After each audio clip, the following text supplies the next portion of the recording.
Cost cap allegations. Is it 2022 again? Yes, that's right, there is cost cap allegations in the wild once again around the F1 paddock, and one team has officially actually breached the cost cap in a procedural way, which we'll talk about, but apparently there is another team who has significantly breached, which could have far-ranging consequences for that team. So let's talk about it.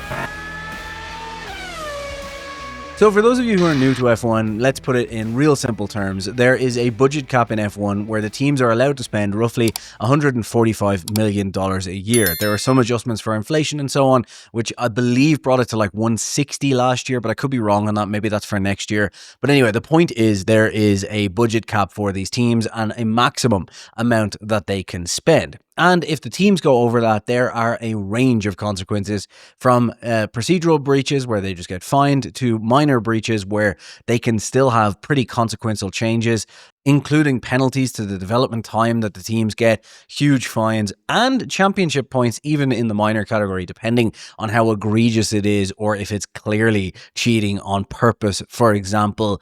And then there are major spending where anything up to a constructor's or driver's disqualification is allowed.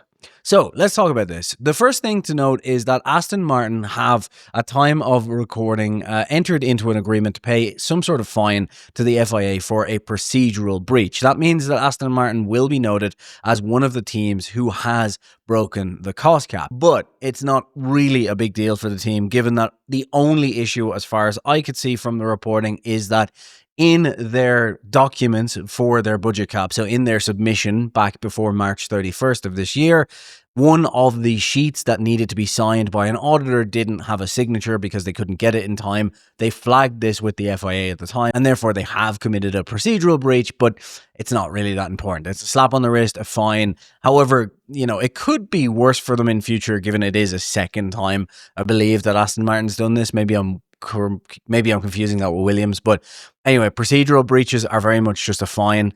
It's essentially if you just get something wrong in the documentation, you just have to pay a fine to make sure you don't do it, and they're not just pouring money down the drain to pay for whatever the hell the FIA do with fine money.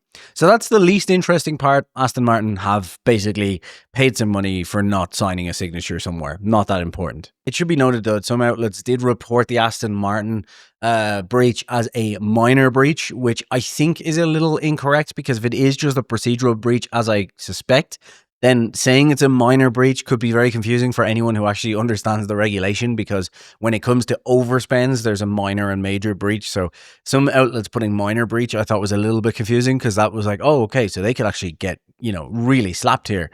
But as far as I'm aware, it's just a procedural breach. I just wanted to note that, because I'm sure there'll be some people in the comments who are like, one of these outlets said it was a minor breach, so I think you're wrong here, pal. And maybe I am wrong, but I don't think I am about this one.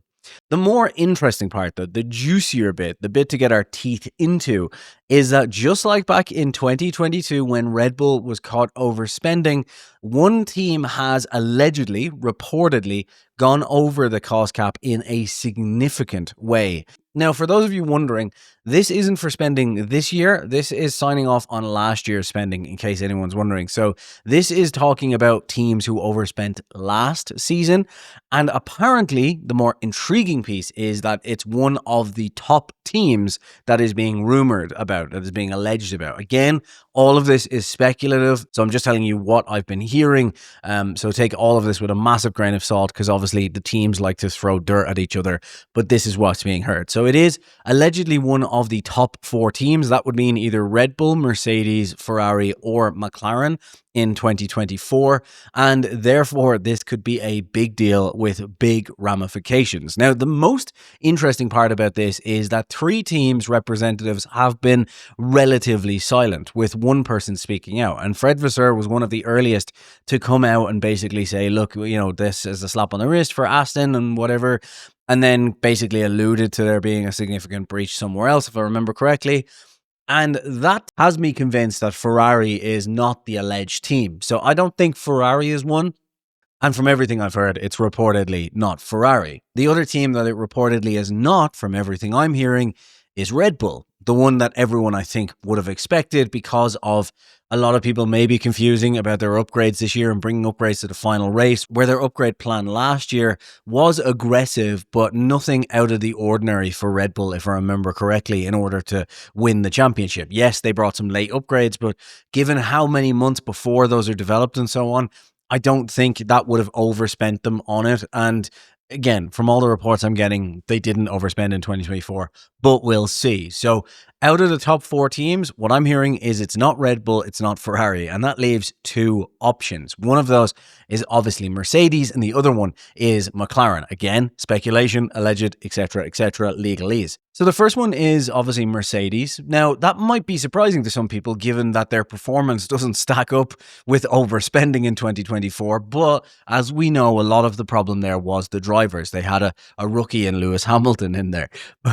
Seriously though, the point is they did spend a lot on upgrades over the season. They did spend a lot trying to figure the car out. They did spend a lot trying to get on top of these regulations and understand. And also, it should be said as well, that they're definitely spending quite a lot and investing heavily in 2026. So I would not be hugely surprised if it did turn out that if this alleged rumor is true, that it is Mercedes, because I think Mercedes has so much riding on getting 2026 right, with Toto trying to hire Max, with the team looking to bounce back after 4 seasons of just kind of roughly being nowhere considering who they are. Obviously quite good for some other teams, but for Mercedes, a bit of a letdown. So I think I wouldn't be surprised if they're spending a lot, given as well that in 2024, the regulations for 2026 were pretty locked down. And I know they didn't get the final documents till 2025, so they couldn't do wind tunnel runs and CFD runs, but they could be spending a lot of money on other things there that they've kind of baked in and would have to report. There are plenty of ways where Mercedes could be an overrun. Obviously, it can't be the drivers, the top staff, they're all excluded. But there are plenty of ways in which they could have gone over. Obviously, they've have their young driver program with Antonelli as well, preparing him for the run. So perhaps there was something included there that maybe Mercedes didn't think was covered by these financial regulations, which would explain what's happening right now. I'll explain that in a moment. And then obviously there's McLaren as well.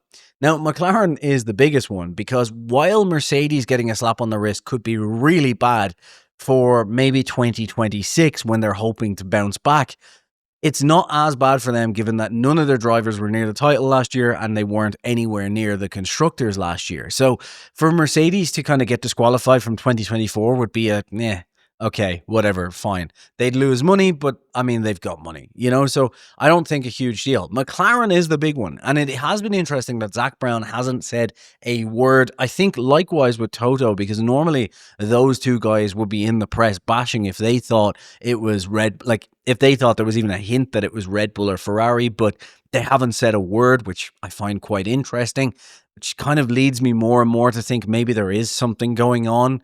And McLaren does kind of make sense as well, because obviously they started off the season last year in 2024 poorly. They weren't doing well at all. They had their big upgrade plan. They were working on stuff.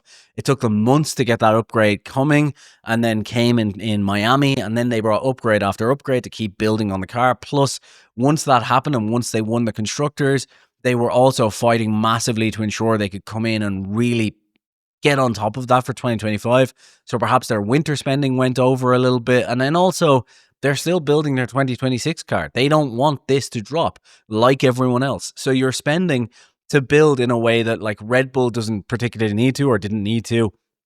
And trying to keep on top of 2026 as well. So for everything I said about Mercedes, you could basically say the same about McLaren. So it wouldn't be that surprising. The more consequential part for McLaren, though, is that the rumors, the allegations, as I said, are about this being a significant overspend. From what I'm hearing, that means a major overspend, which I believe is 5 million more than the cap or above.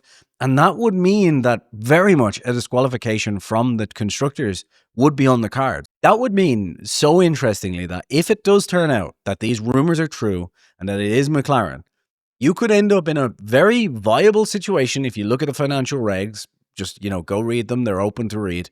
This could very much mean that their constructors title from last year gets taken away and Ferrari become the reigning constructors champion this year, which is absolutely nuts given how bad Ferrari is this year. So, it's a big thing, and we'll see how much of this trickles out. I'm sure as soon as there's any news, It'll be out there. I have heard some rumors that the big press aren't talking about any sort of details or speculating because teams have been pushing on it. And I guess they need to be careful if they want to keep their reputation. We're doing, Daily Mail style, the Sun style news rag speculation right here.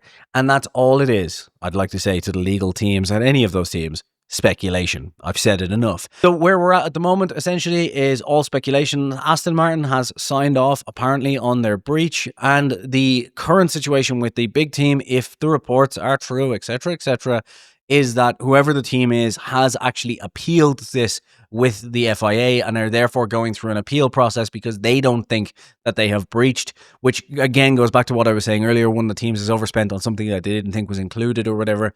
So we'll see. So it probably is going to be a long drawn out process. And I would imagine we probably won't get any final word on what's happened for a month or so. But given how leaky the F1 paddock is, I would be very surprised if over the next week between now and Brazil, we don't start hearing some news trickling out about who this is and so on. But just wanted to keep you guys updated, and I'm enjoying doing some of this opinion stuff. And yeah. Thanks for watching. Subscribe. Hey, before you go, could you just do me a huge favor? I've revived my Car Nerd channel, and if you're into automotive content, there's going to be a weekly video on there of story time. I tried putting it disastrously on this channel, as you know, but I do know some of you, a few hundred of you at least, did enjoy it, and I'm trying to get that channel to 1,000 subscribers. So if you could go and subscribe to that now, that would be absolutely amazing. Thank you.